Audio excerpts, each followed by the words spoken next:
Welcome to episode 76 of Central Intelligence Cinema. Today we are back with a brand new intel report for you, now with more Greenberg. That includes shoutouts, the CIC mailbag, and a smattering of Bond, mission, and other assorted intel. But without further ado, take it away, Pierce. Beg your pardon, forgot to knock.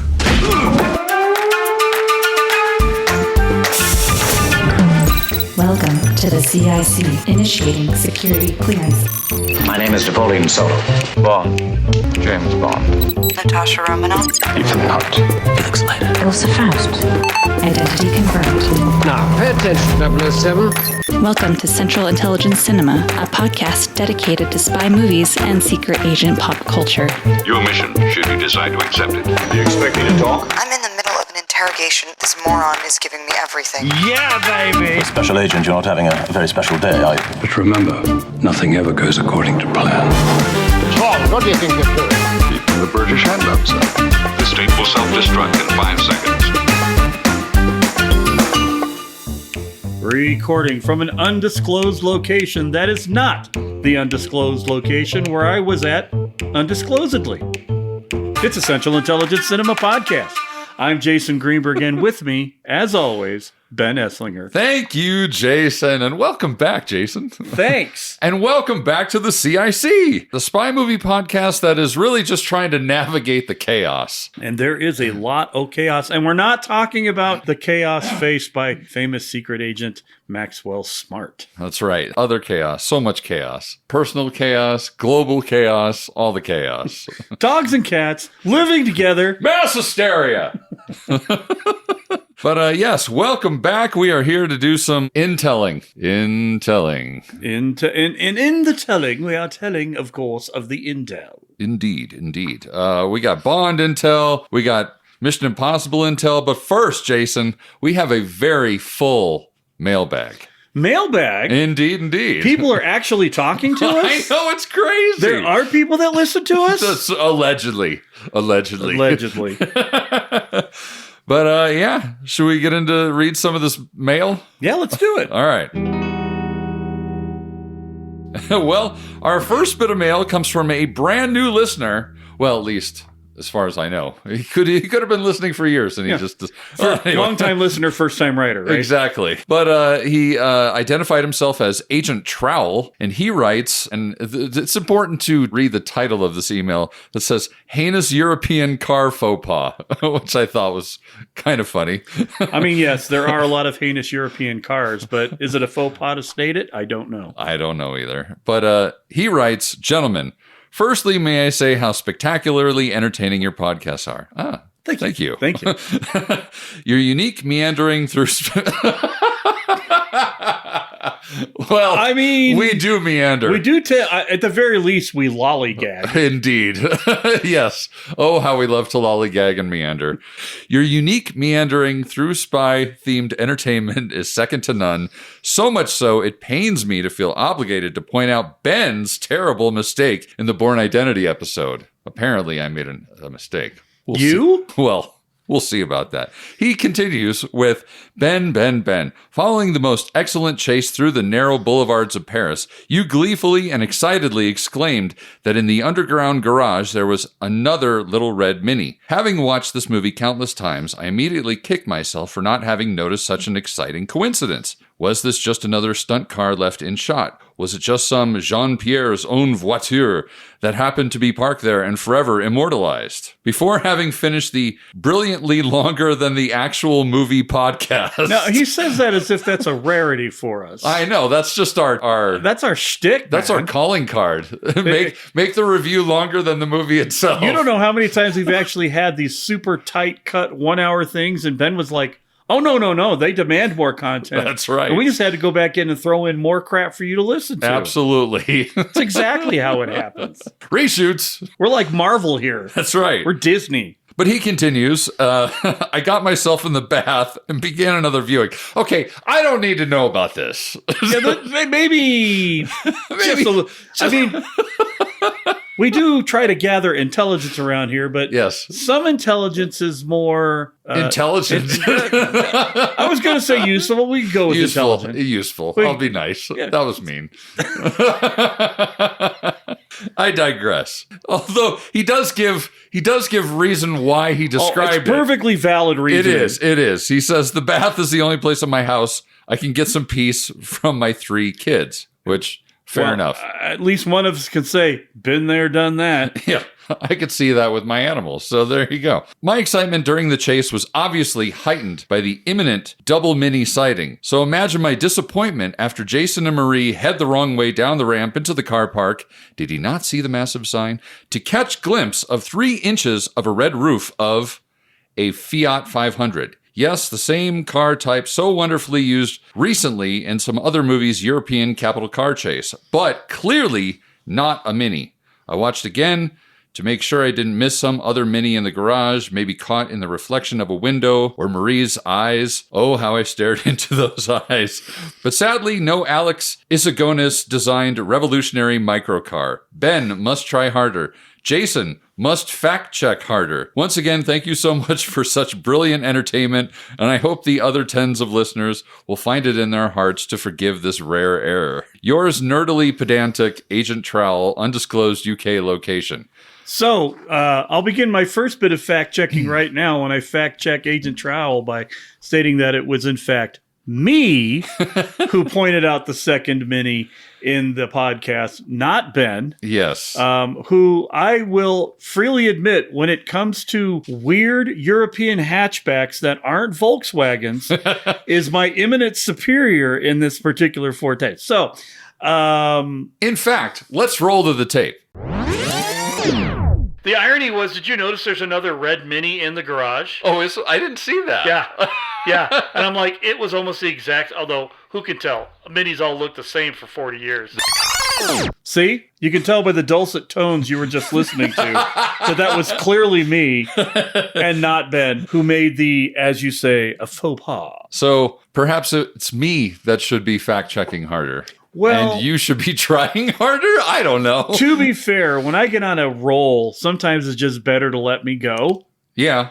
And honestly, if it prompts somebody to come in and give us a comment about how stupid I am, I could certainly take one on the chin for the listener communications and engagement. Well, I mean, I think we've both made it perfectly clear on this podcast that we are not, in fact, scholars, nor do we play scholars on TV. That being said, we wholeheartedly thank you for the mail regardless. Absolutely. Because we do, in fact, live for our listener interaction, even when it's incorrect. We kid. We're kidders. He did. We love to kid. We do love to kid. And he gave a really interesting PS, though, which I really liked. He put just a quick bit of explanation for good old Raj telling a tiger to sit in Octopussy. He writes, around that time on UK TV, there was a bizarre program with a woman called Barbara Woodhouse about dog training, and that way of teaching a mutt became a popular 1970s theme, if that is such a thing. And often quoted in pubs and playgrounds. So apparently that was like a meme-ish type thing going around at that time. Come on, Jodie. We're going to teach you how to sit. Well, you've got to learn the right signal and the right tone of voice. Now watch. I say it's in action 2. Sit. Right up to the shoulder. Very smartly. I'll do it again. Sit. Had we been privy to UK television in the 70s, we would have known about sit. So like Jimmy Walker going, Dynamite! Exactly. All right, I'll buy that. Yeah. Going to change things up just a little bit. I do want to give one shout out. We got shout outs. Shout out! Really still need a bumper for the shout outs. That should be the bumper for the shout-outs. Still waiting on a bumper for the shout-outs. I'll just add some reverb to it and we're there gold. You go. Perfect. It's gold. Shout out to our new listener, Jeff Warren, who he's a good man, that Jeff Warren. He sent us a recipe for porridge recently. Jason was thrilled.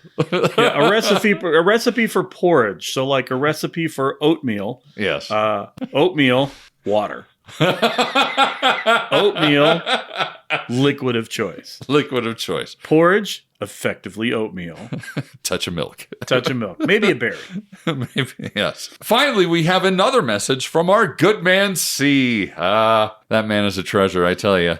For new listeners, C, a.k.a. Chris Ty, is our original agent in the field, taking care of pronunciation and general pedantry and all British things that we don't know about. And I'm just suddenly realizing, is C and Trowel, are they going to have a pedantry off to see who's got the job of this? Or do we just have two agents in the field giving us lessons on pedantry? I don't know. Anywho, he also wrote in response to our Born Identity review regarding the Gemeinschaft Bank, or however you pronounce it, which that's what he's here for. He writes, my Swiss German is a little rusty, but I would pronounce it as Gemeinschaft. It's a compound word which translates to English as totally legitimate cash storage facility. Which it was. It was indeed. Regarding the difference, the Born Identity film and novel, can I point you to the Jean-Paul Belmondo film Les Professionnels? Let's say the resemblance to the film version of The Born Identity is uncanny. It's worth watching for the excellent Remy Julien car chase, which involves a compact car whizzing through the streets of Paris. As it was released in 1981, there should be trigger warnings for the usual reasons, plus an absolute earworm of a theme tune. Yours, C, head of etc. His P.S. is probably the best part of this entire email, which reads, I could never see Clive Owen as Bond. In the right light, he looked the part, but he had the air of someone who likes to tell you about his Vauxhall Vectra. Now they've got him playing Sam Spade. Ye gats.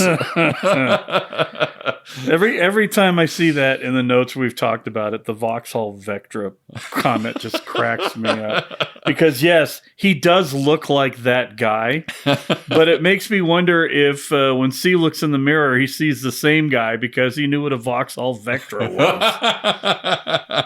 Thank you once again so much, everyone who wrote in on this round, because this is, in fact, the stuff we live for. We absolutely do. In fact, we could do an entire podcast of just reading viewer mail. I know. If we received more viewer mail. Exactly. We could just have a whole mailbag episode. But hey, dear listener, if you want to reach out, please do. We have all kinds of ways to get in touch. On email, it's cicdeaddrop@gmail.com. On Instagram, it's Central Intelligence Cinema, separated by underscores. Or on Blue Sky, it's cicspypod.bsky.social. And there's a whole slew of other socials we're on. You can find the links to all of them at the bottom of the show description of every episode. So get in touch. Let us know what you think of anything, really. All right, should we get into some intel? Let's do it. Looking for a news story? Impress me. Transmitting CIC Intel dossier. They'll print anything these days. Okay, so Intel. Jason, have you heard any Bond news lately? Only from every whiny crybaby across the ocean. And here. And here. Let's be fair. Here, too. Wherever they speak English, many somebodies are crying lamentedly that their great James Bond has fallen and died. Oh, the sad videos and memes. Boo-hoo. Y'all sound like a bunch of Star Wars nerds circa 2008. I wouldn't have expected any other reaction from you, Jason, and I appreciate you. So, in lieu of the big news, that in case you hadn't heard the big news, the Broccoli's have sold off their creative control to Amazon MGM. That's the news. That's the big news if you've been living under a rock. Or you're me and couldn't give two shits about it unless your podcast partner says, did you see what was happening in the big news? I'm like, what big news? You didn't say it. What didn't I see? So, in lieu of the big news, there have been some reactions from famous people. Firstly, from former Bond Timothy Dalton in the Radio Times and in the Vanity Fair even after that, which I sort of covered in the last episode, my little solo venture into podcasting without you, which was, it'll never happen again. The horror. The horror. The horror. But Also, I did want to mention, too, Debbie McWilliams, who just recently retired after being the casting director for Bond over the past 13 films. She had some rather tough words as well, saying, "Looking at Amazon's previous theatrical films does not fill me with any great enthusiasm." So we shall see. It has been interesting to see the fallout of this news in different camps, because I get different vibes from different camps regarding this issue. Well, first of all, the Bond fandom is certainly split. Mm-hmm. There's a very definitive split in Bond fans. You've got one side that are lamenting the change and are very sad about it. And then you've got these people over here that are actually kind of celebrating and happy that they're moving on. And then there's me in the middle. Honestly, I'm kind of like, well, it could be great. It could also really suck. We don't really know yet. But in the Bond world, in the actual production world, I've seen a little bit of back and forth as well. I mean, you've got people like Daniel Craig, who's being very supportive of Barbara Broccoli. Sure. And then you've got, Debbie McWilliams, who also kind of said the same thing, who's also kind of in the Broccoli's camp, or at least in Barbara Broccoli's camp. And then you've got some comments from Mr. Dalton that are a little bit more under the radar critical of the decisions made by Barbara Broccoli. One could surmise. I mean, he said a lot of nice things about her in the Vanity Fair article, but you don't have to be Fellini to kind of read between the lines with some of the stuff that he said, which, in my opinion, is valid. You've all heard that. I carried on for 25 minutes in the last episode talking all about that. Like, I'll tell you, George Lucas sat on his properties for 15 years because he wanted to build the technology to get where he was at. Then made 3 movies on his own, and all of them arguably are garbage, with the exception of Revenge of the Sith, which was really 60% of the story anyway. Right. And they cracked me up. Everybody pretty much criticized Lucas at the time of how bad those movies were. Then when he sold it, everybody was critical of him selling it, even though they weren't happy with what he was doing by himself. And then Disney'd, let's be fair. Yeah. The Force Awakens was okay, right? I still watch that one. It's the only one of the sequel trilogy that I watched because it was pretty good. JJ did an okay job. Yeah. The third one sucked because JJ had to tie up what the one in the middle was. But maybe Disney hasn't hit a home run in every feature film. Okay, they haven't hit it with any except Rogue One, but the TV stuff's been pretty solid across the board. Yeah, there's like one or two missteps in there, but... Yeah, but at the end of the day, what do you get? More Star Wars. Yeah. Right? Yeah. And there's not... Every single James Bond movie that was made under the Broccoli regime was not great. This is true. Some of them were better than others. I mean, like looking at you, man, with the golden gun. And I'm going to say, I mean, everybody obviously knows that Spectre was way better than Casino Royale. No.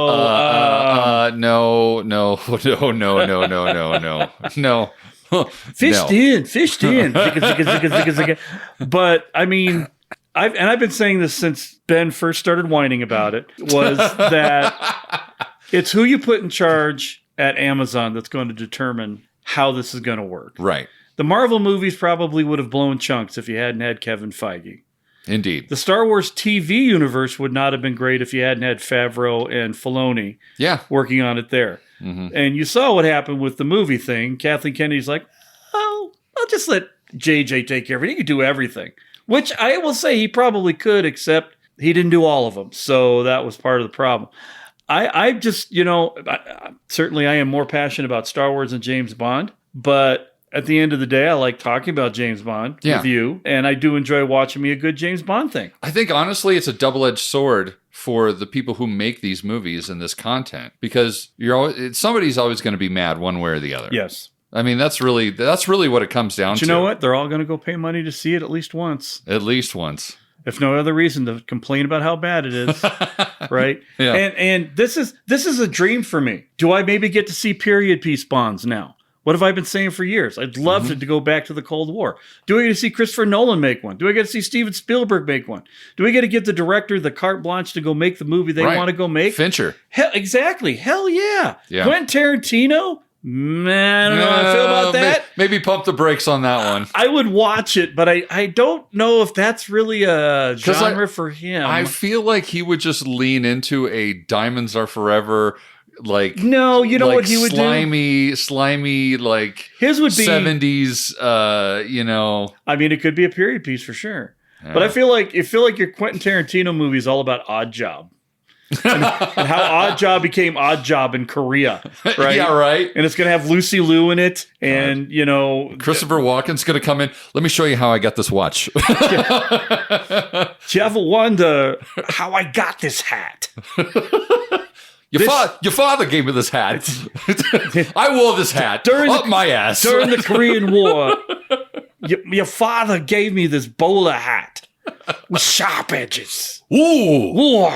And I carried it in my ass until I could bring it to you. And now you're a shithead. Yeah, so I mean, we'll see how it all shakes out. That's really all you can say about it. Fortunately, there's a bunch of more spy stuff coming up that should hopefully deflect this into the secondary news streams until something useful actually comes up. Indeed. A couple other things I did want to mention in the Bond world as far as intel goes. First up is a big Bond event coming in October of this year, provided that the new Guardians of Bond don't shut it down. Likewise goes for both of the intel piece things that I'm going to talk about, actually. The first one being Cue the Music Show, which is a James Bond tribute band that they can perform anywhere from being a 5-person band all the way up to a full orchestra. But they're having their biggest show of the year on October 12th at Theatre Royal in London's West End. But that's not all, Jason. There's more? Oh, yeah, there's more. Before the show, they have an event called the Moneypenny Memories event, which features a Q&A with Caroline Bliss, Samantha Bond, and wait for it, Jason, Naomi Harris. Woo-woo! And there goes Ben. Anyway, tickets are going super, super fast, so make sure to go over to the Cue the Music show if you're interested. I foolishly bought tickets to this event so I could have my picture taken with Naomi Harris, which means I may be starting a GoFundMe to get plane tickets across the pond just so I can get there, because I can't afford it right now. So we'll see. Power of positive thinking, man. That's right, man.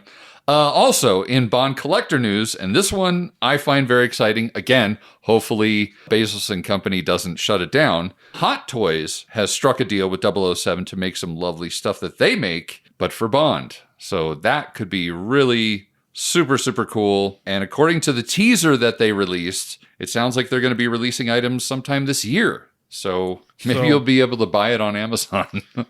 One would hope.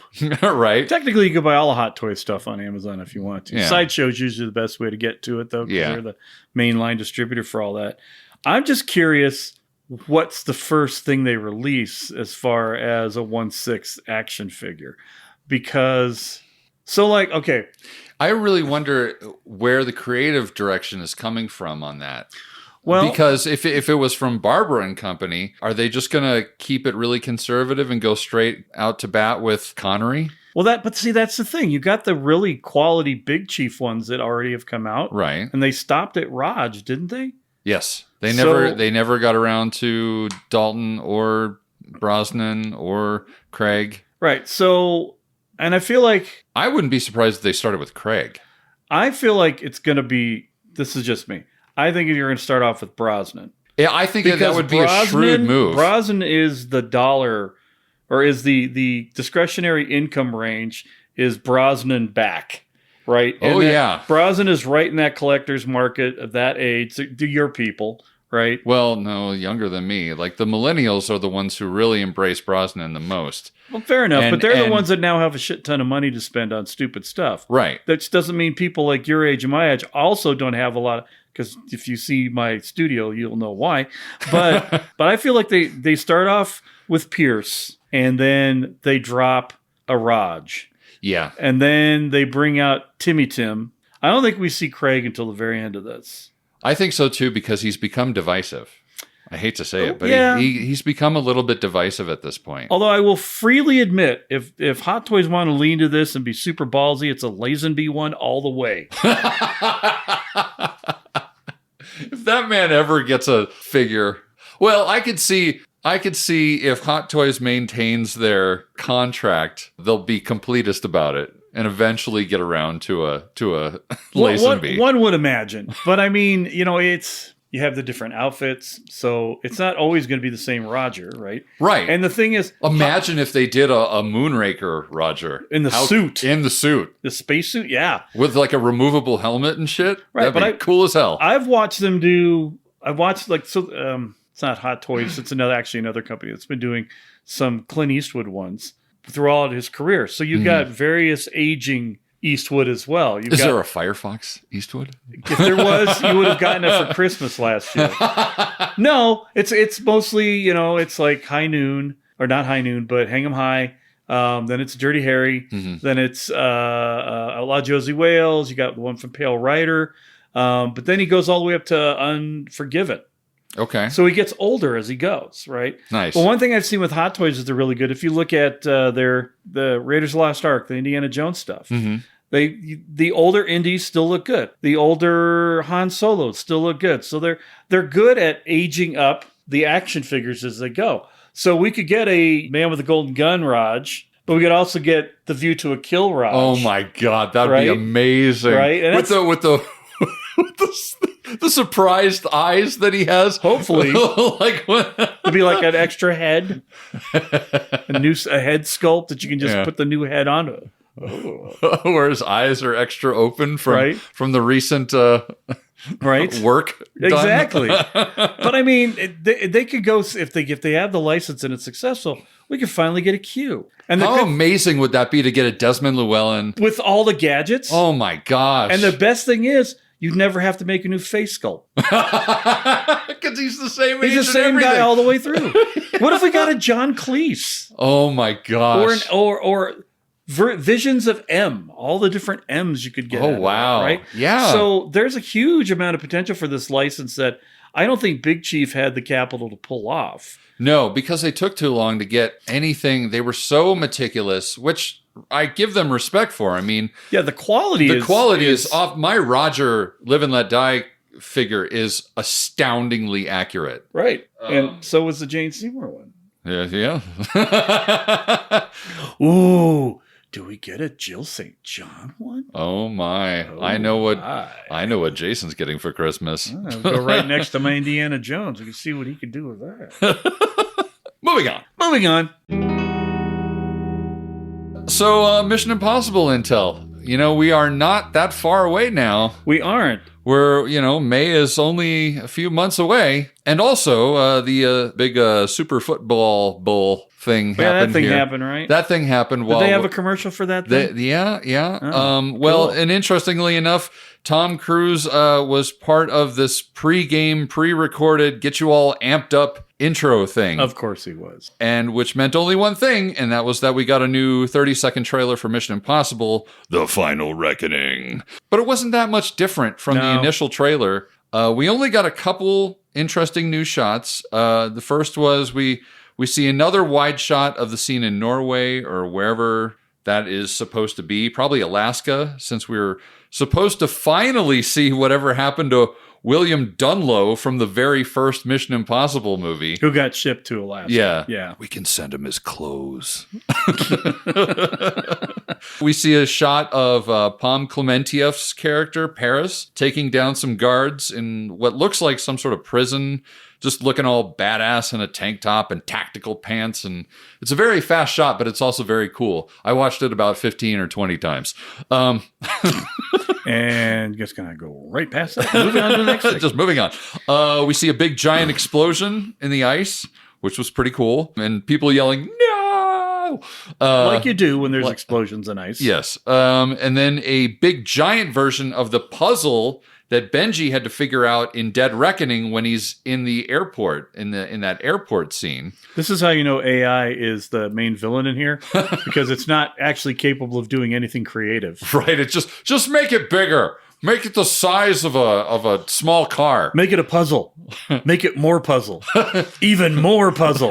Make it all the puzzle. Yeah, totally. And then we got some more crazy biplane stuff, which, it's fun. I'll like to see. I'm looking forward to just seeing how it all cuts together. Yeah, absolutely. At this point in time, oh look, Tom Cruise doing something wacky. Ha ha, that's so cool. Ooh. But regardless, I'm excited. Also, there is a big old cover article, although this has been out for a little while now. But in Empire Magazine, there's a huge article in there that has tons of details about the plane stunt and the underwater stunts, which there has been plenty of stuff on the socials about, which I'm not going to get, I've said this before in previous episodes, I'm not going to get way deep into it like I did when we were covering the build up to the first Reckoning movie. Just the Reckoning, because because I felt like I kind of not ruined the movie for myself, but I feel like I would have benefited more from knowing less. So I'm going to do the same thing here. That's generally a good thing to do in this day and age. If you want to go in with no expectations. Yeah. We've got more Black Bag intel since our last report. We now have a trailer, which was awesome. Oh, yeah, it was. It should win whatever. I know they have to have trailer awards somewhere. It should win the award for best trailer. Yes, sure. We have a movie poster for Black Bag as well. For those of you who have been living under a rock. The same rock that didn't know that the broccoli's bailed out. Yeah. Here's more information for you. More information for you. Black Bag stars Michael Fassbender, Cate Blanchett, Naomi Harris, Regé-Jean Page, and Pierce motherfucking Brosnan. And both look awesome. Based on the trailer, we kind of surmise that George, played by Michael Fassbender, and Catherine Woodhouse, played by Cate Blanchett, work for the same intelligence agency, but on different things and can't always share information. It appears that there is a mole somewhere in the agency. Mole. And Catherine is suspected as said mole. So Michael Fassbender's character, George, is then told to essentially investigate his own wife. And it all essentially comes down to whether George will be loyal to his marriage or his country. And it looks fantastic. I mean, it really does. Like, I loved the role that they gave Naomi Harris. Of course I did. But they gave her some power in it. She was, whatever her character is, it seems like it's coming from a place of power because she's investigating. She's sort of doing like an internal investigation of the agency to find out what's going on. Like, everybody's character looks really interesting. Pierce Brosnan is a perfect fit as an M character. And I'm sure there are people looking at that going, casting. Yeah. Where is he? What's your calendar look like, Mr. Brosnan? Pierce would probably be like, no, I've got better things to do with my time. Well, we'll see. Have you seen that latest? You haven't. I'll show you. Have you seen the latest thing about something? Oh no, it's Jason.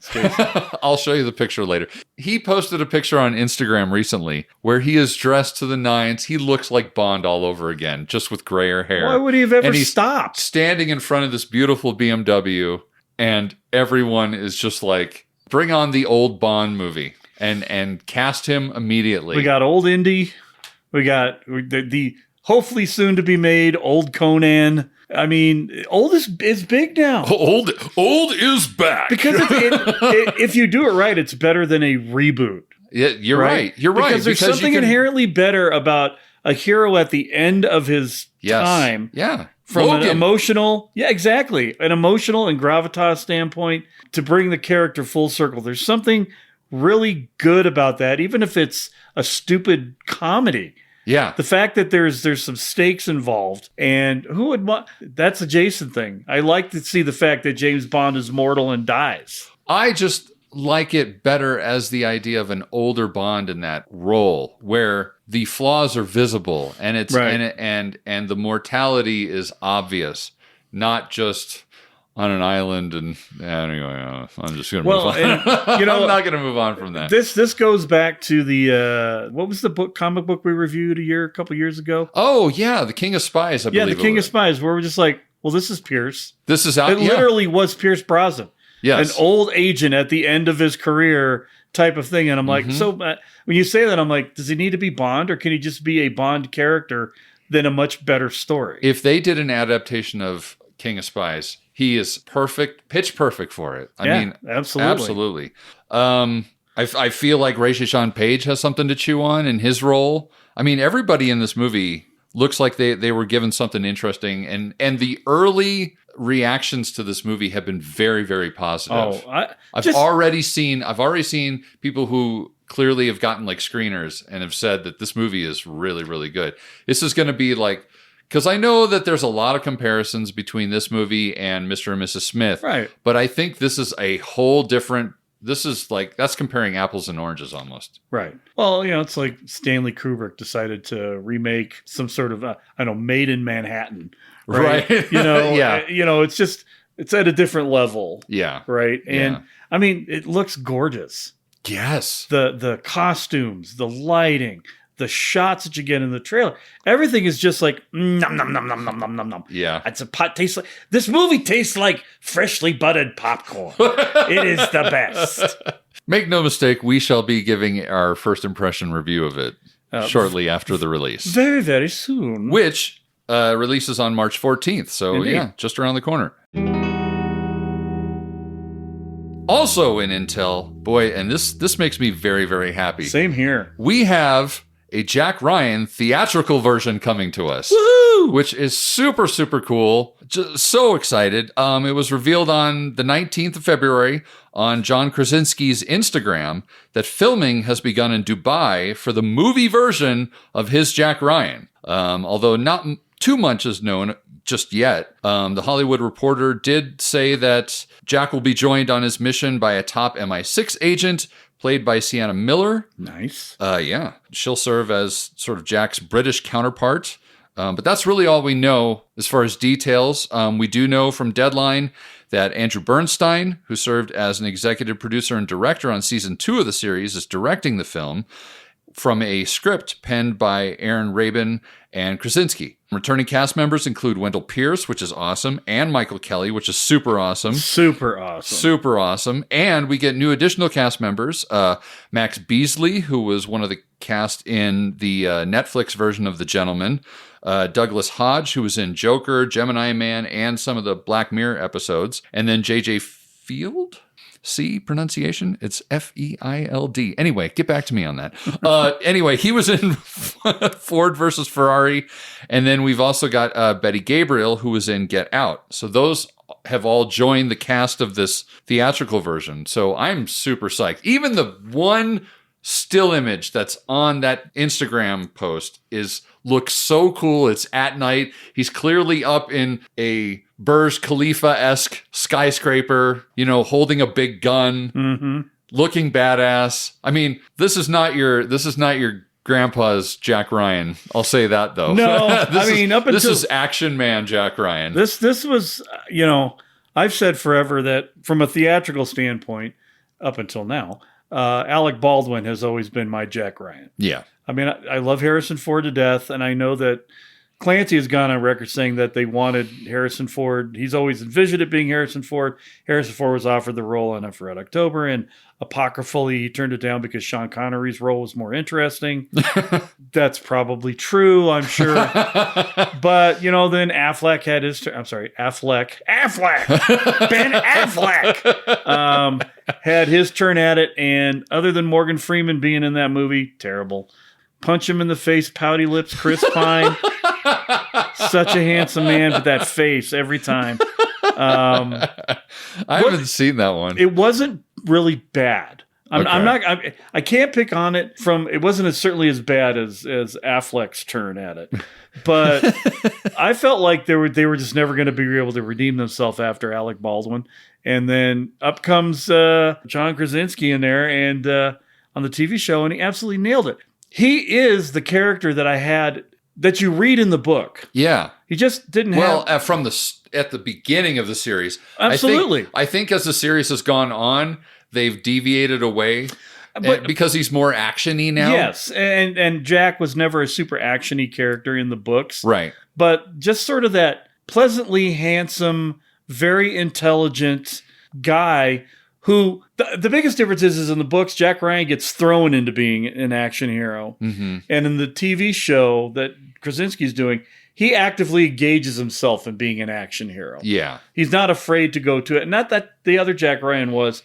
It's just, it's always a sort of a fish out of water situation Sure. for Jack, who's just so competent, he figures it out. Right. Whereas this Jack Ryan's like, yeah, I am a badass. I just don't like to show everybody I'm a badass. Yeah. So I really have enjoyed it. And I think regardless of what this movie, unless it's, I don't know, Sum of All Fears level, there's no way that he's not going to end up being my favorite cinematic Jack Ryan. Sorry, Mr. Baldwin. You're still one of my favorite actors regardless. Yeah. As far as TV intel goes, spy series are kind of just sort of simmering. Yeah. Both Jason and I both finished The Agency, Which was amazeballs. with Mr. Fassbender. We're in the the age of Max Bender right now. Nothing wrong with that. And that show is fantastic. I've seen some reactions to that show online, complaining about how slow it moves. Slow? In my opinion, I'm like, have you guys been paying attention to what's going on? The tension just builds so quickly in that show. Well, and it's maintained and sustained all the way through. And that's intensifies. The problem. Yes. Towards the end, it's like, oh my God. You almost need a break from each episode because it really... Well, and that's the problem. The troglodytes who don't understand pacing and the intent of the writers and the directors, they want those, I want it. Yeah. I want it. These are the people who are going to absolutely be on board with anything that Amazon turns out for Bond, let me tell you. But the beauty of this show was that the intensity level would dial back, but it never stopped. It never let up because there was always something there to remind you, towards the end. Not that this is going to turn into some sort of review about it, but there's this thing that they cut back to, this close-up of Fassbender's character, Martian, where he's describing things, and you don't know what point in time he's talking about all this stuff. Correct. And it always reminds you that something really effed up is about to happen. Right. And yet at the same time, you're not sure, is this all just him, a flashback? Yeah. Or did this happen before or after all the events that we're watching, but they're cutting it in because you're not sure, or are we going to see it happen? Yeah. It's just brilliant. And I'm going to say this, filmmaking. It's not TV making. It's brilliant filmmaking. I would agree. Most of the time when I see something, even in a limited format like this, it's either too long or not long enough. Mm-hmm. It's very seldom not long enough. Most of the time it's too long. This one was exactly as long as it needed to be. Yeah. Not one episode more, not one episode less. There was no filler. No, absolutely. It was boom, boom, boom. We're moving the plot along. We're moving the characters along. We're keeping you all hyped up and excited about it, but we're not beating you over the head with mystery or stupid shit that you still watch, like Severance, but you don't care about the online community and what they're saying until your wife starts talking about it last night. And now you can't watch the show anymore because now you're too focused on the granular crap and can't just enjoy the narrative. It's nothing like that. Right. But I can't recommend that show enough. No, absolutely. If you don't have Showtime, and I don't know where it's appearing in the rest of the world. Just get like a free preview for a month. It's literally, get the free 7 days on whatever it is and watch it, and then you're going to have to get Showtime because you're going to want to keep watching it. Yeah. Or, reach out to me. Maybe I'll give you my account. You can sign in. CIC@dreaddrop@gmail.com. Disclaimer, Jason will not actually provide you with any of the information for any of the logins for any of his streaming services. All of this is solely humor and should not be taken seriously at all, much like the podcast you're listening to. Exactly. One new season that has recently dropped is season 2 of The Recruit on Netflix. I haven't gotten around to this one yet, but Noah Centineo returns as Owen Hendricks. This time he's being sent to Seoul, South Korea to do what he does, which is basically being this cocky lawyer that's constantly out of his depth, trying to sort of be a spy, but still trying to lawyer his way through things. He's basically constantly a fish out of water. Like and played for comedy, but also has some little action-y spy bits and stuff like that.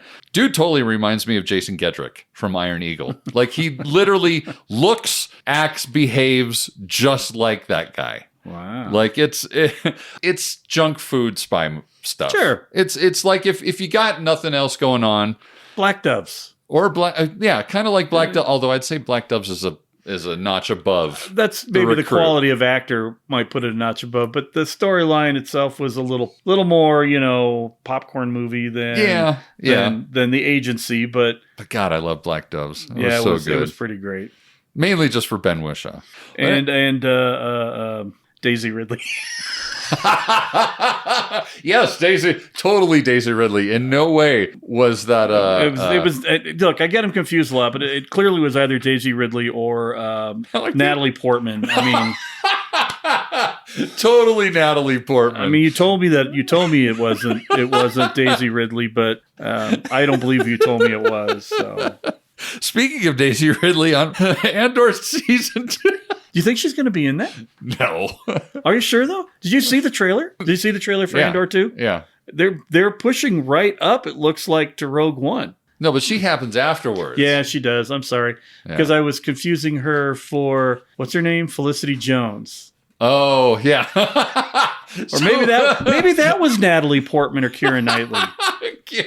All of these doughy-eyed British actresses with brunettes, darker brown hair. Well, Natalie Portman's American, but it doesn't matter. They're all in the same genre. She's Israeli too, which is almost British. Yeah, it's this whole genre of actresses. The Keira Knightley, Natalie Portman. What am I missing? Daisy Ridley and Felicity Jones. Vortex. I mean, all of them I like a lot. They get confusing. It's sort of like the whole Emma Mackey / Hugo Weaving's niece / what's her face from Barbie, all being like the same person. Oh yeah. Well, Anyway, Andor Season 2 is coming out on April 22nd. Dude, it's going to be great. It is going to be fantastic. And yes, I will stand by and say that is definitely a spy series. I know it's in space. It is absolutely a spy. It is absolutely a spy. If you haven't seen the first season of Andor, You better, because I can't recommend it enough. We'll pick on you. It's amazing. Send us a letter. I guarantee we'll pick on you. Indeed. And I mean, this is what I'm just like our man Trowell. Just exactly. If you think that Andor is not a spy series, I encourage you to go listen to our review of Rogue One. Indeed. Where I'm fairly certain I point out that it's a spy movie by virtue of the fact that they're the rebel spies that stole the data plans to the Death Star. It's stated. It's canon. They're spies. Shut the hell up. But I think that's everything in the dossier for now. I hope so, because I'm running out of steam. Alrighty then. Well, with that, I'm Ben. And I'm Jason. Back again. Yeah! And the CIC will return with more missions, more martinis, and more mayhem.